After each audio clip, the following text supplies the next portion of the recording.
विधान परिषद निवडणुकीचा महायुतीतला तिढा आज सुटण्याची शक्यता. मुख्यमंत्री फडणवीसांच्या वर्षा निवासस्थानी आज बैठक. पुणे, नाशिक आणि संभाजीनगरच्या जागेवरून महायुतीत रस्सीखेच.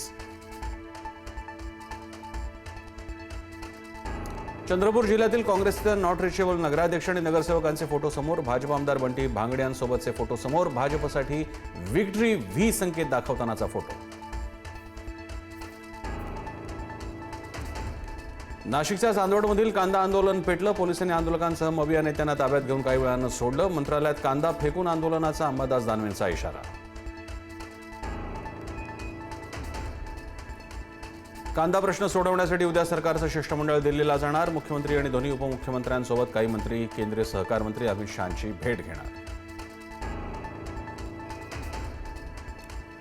भोंदू अशोक खराची 9 तारखेपर्यंत न्यायालयीन कोठडीत रवानगी. खरात 6 दिवसांपासून होता ईडी कोठडीत. लवकरच खरातला नाशिक रोड कारागृहात पाठवला जाणार. राज्यातील कोचिंग क्लासेस मालक आणि शिक्षकांचं उद्या आंदोलन. मोठे गावकर क्लासमुळे संपूर्ण क्षेत्राची बदनामी झाल्याचा आरोप. मुंबईतील आझाद मैदानावर होणार शिक्षकांचं भव्य आंदोलन.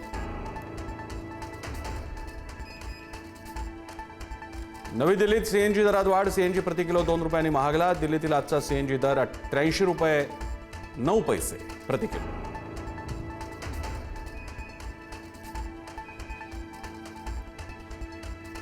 राज्यात पुन्हा उष्णतेची लाट सक्रिय. उष्णतेची लाट मे अखेरपर्यंत राहण्याची शक्यता. विदर्भात 3 दिवस तीव्र उष्ण लाटेचा हवामान विभागाचा इशारा.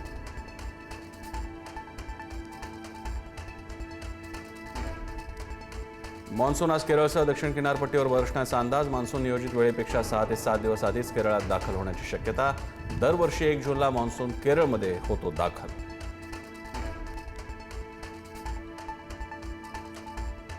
अमेरिका आणि इराण दरम्यान सुरू असलेले युद्ध संपवण्यासाठी शांतता करार आज होण्याची दाट शक्यता. इराणसाठी सागरी मार्ग आणि सामुद्रधुनी खुली करण्याबाबत एक ठोस प्रस्ताव तयार. अमेरिकेचे परराष्ट्र सचिव मार्को रुबियो यांची माहिती.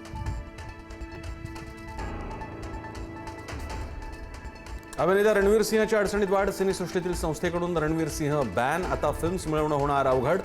शूटिंगपूर्वीच डॉन 3 सिनेमा सोडणं पडलं महागात.